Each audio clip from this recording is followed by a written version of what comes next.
இந்த last mid வந்து நம்ம எரர் இல்லைன்னு வச்சுக்கலாம். சப்போஸ் எரர் இல்லாமல் இருந்திருந்தா இது 1-1 தானே இருக்கும். இந்த 1-1 அப்படின்னா இந்த 1-1 இந்த 0-0 கம்பேர் பண்ணால் 2 பிட் டிஃப்ரென்ஸ். இந்த 1-1 இதோட கம்பேர் பண்ணால் 0 பிட் டிஃப்ரென்ஸ். சரியா? இப்போ 0 பிட் டிஃப்ரென்ஸ்க்கு அப்புறம் கவனி எங்கெங்கெல்லாம் இந்த பாத் வந்துச்சு. இந்த 0 தான் கரெக்ட், இதுதான் ஃபைனல் ஆன்சர். இப்போ இதுதான் ஃபைனல் ஆன்சர். இந்த ஆன்சர் எப்படி வந்துச்சு அப்படின்னா கவனிங்க, இங்கேருந்து இப்படி வந்துச்சா, இது எங்கேருந்து வந்துச்சு, இதோட சோர்ஸ் எங்கே இருக்குது, இங்கே தானே இருக்குது.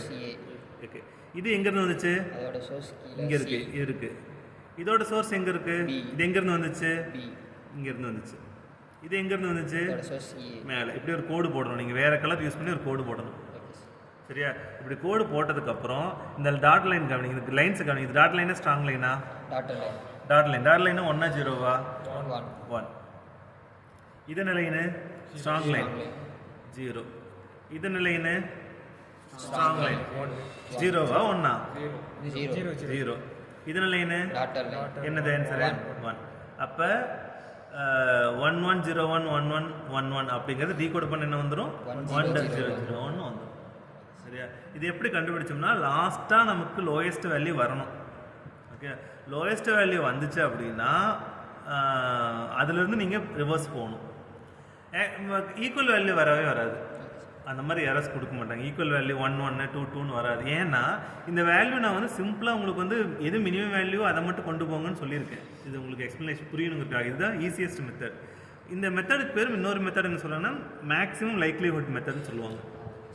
ஏன்னா மேக்ஸிமம் லைக்லினா எது மேக்ஸிமம் லைக்லி, இதுதான் மேக்ஸிமம் பாசிபிலிட்டி அப்படின்னு அர்த்தம். இந்த 0 தான் மேக்ஸிமம் பாசிபிளாக நடந்திருக்கும், இந்த 0 தான் மேக்ஸிமம் பாசிபிளாக நடந்திருக்கும். நம்ம லோயஸ்ட் வேல்யூவை மட்டும் கொண்டு போகிறதுக்கு பேர் மேக்ஸிமம் லைக்லிஹுட் மெத்தட். எல்லாத்தையுமே கொண்டு போகணும், அது ரொம்ப டஃப். நீங்கள் இந்த 2 வேல்யூவும் நீங்கள் கொண்டு போகணும், 0 வேல்யூ கொண்டு போகணும். அது இங்கே ஈஸி.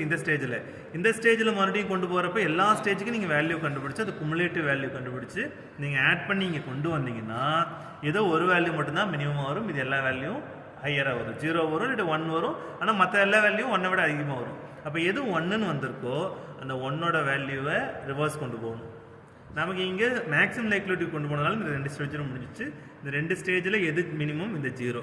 இந்த 0வை நம்ம ரிவர்ஸில் கொண்டு போயிருக்கோம். ஓகே, நல்லா கவனிங்க. இந்த 0 எங்கேருந்து வந்துச்சு, இந்த இங்கே பிக்கு வந்திருக்கா, இது ஏலேருந்து வந்துச்சு.